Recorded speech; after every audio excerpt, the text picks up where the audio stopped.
So a gate allows a wanted signal through and attenuates or cuts out unwanted signal. Its many uses including removal of like hum and background noise when there's an idle instrument, or if someone's speaking, or if you have like lapel mics which pick up a lot of background noise like what I'm using. To put the gate on a QU5, select the channel you want, press the button up here beside gate, switches it on, go to the processing tab and select gate, which is here. So as you can see now that the gate is on, the background noise is being cut out. If I bring the gate down, you'll hear it. So I bring it up just above the threshold of the background noise. So now it vastly reduces the background noise. The gate is like, if you have your background noise here, then you've got literally like a gate. And then when you speak above the threshold, it barges its way through the gate and you can hear it. And then when you drop back down, it closes the gate behind it. 1, 2.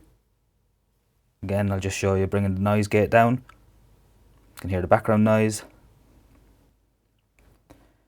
There's a few settings. So your threshold basically is anything above the gate will pass through sound basically. The depth is how much the noise drops once it goes below the gate. So you can have a very large drop, it'll drop it 28 dB. You can have very, very low, it'll only drop it 7, 8 dB. This is great for drums. If, for example, if you were playing the snare but it was getting picked up by a tom, gate just opens once the toms are hit. So you have to play around a bit with it. You'd probably need quite a high threshold because the drums are so loud, and then once it drops, but also to tighten up your toms.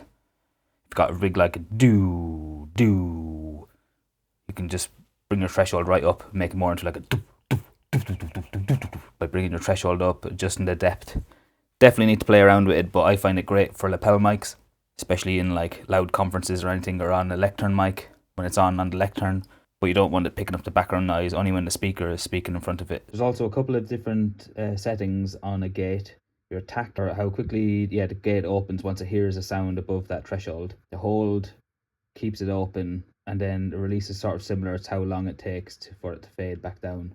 So you have to play around with these. It can start sounding unnatural if you go a bit too extreme on them. There's also a sidechain section. So self-keyed means it's interacting with the channel itself that's selected, or you can choose a different channel to open the gate. So you can choose a different input, use a different instrument to open that gate, or a different mix. And then here you can choose different frequency options. There's a high pass filter, a band pass filter, and a low pass filter. So basically different areas in the frequency spectrum will open the gate. So if you only want the bass notes of a drum to make the gate happen, and anything above that, like hi-hats, if it hears any hi-hat sounds or higher frequencies, the gate won't open. Even if it is above the threshold, it'll only do it once it's above on certain frequencies.